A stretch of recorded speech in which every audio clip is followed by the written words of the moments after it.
the Accidental Manifester, and I'm here on week 3 of my being kind and non-judgmental.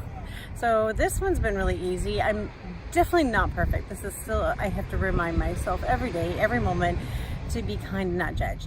But I also have to forgive myself when I do, which is pretty funny because what I've discovered in being kind and non-judgmental is probably the person I'm most judgmental to is me.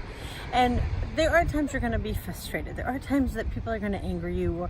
And yes, you can just forgive them. Yes, you can be okay with it.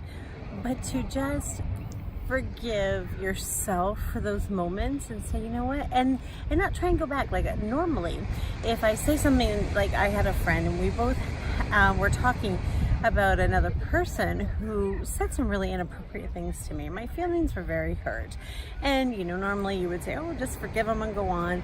And instead I was really pretty upset. And I was tired and I was kind of venting to this friend and I didn't like that. And so normally, instead of just forgiving myself, I would spend a lot of time trying to talk to that friend and make it up to both of them. The one I talked bad about the other friend to, and the friend that I talked bad about. I would spend all this time trying to make everything okay between them. And this is the first time I was like, you know, I forgive myself. It was a moment I had.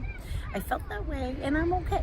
And I find that I'm more at peace with it. I went to bed that night and I didn't feel anxiety. And I also, you know, felt like, well, if it alters the friendship with those people, then it really wasn't meant to be anyway. I can't be friends with everybody. And so I'm not going to hate them. I'm going to love them. I'm not going to judge them. But I'm also not going to judge myself for not being perfect and I'm not going to worry about being everybody's friend. And I guess that's a big piece that came out of this, is that I cannot judge them, but I don't have to be their friend, because as I judge them, then I worry that I've got to make it up to them, and I have to be okay letting people go. And it's a weird process. I'm not sure how that all came about through this time period of doing this, but it's been a big awakening for me. And I'm also finding that in order to not judge people, I have to just not care. I have to just say, I don't care.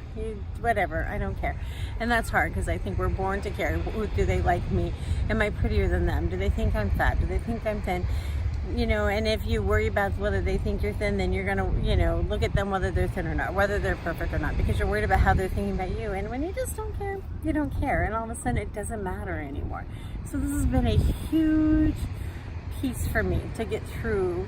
And I mean, it was more, I thought I would just stop judging people. It's more than not judging people, and that's the piece I'm coming through with this. I would say this is definitely a good project. I would say though, if you're going to do it, either find someone you can talk to about it while you're doing it, or journal about it, because it's a much bigger event than you realize. It's a bigger piece than any of us realize to do this. It's not as simple as, oh, I'm not judging people. It's not judging. It's a whole process to learn about yourself as well. All right, I'll see you next week.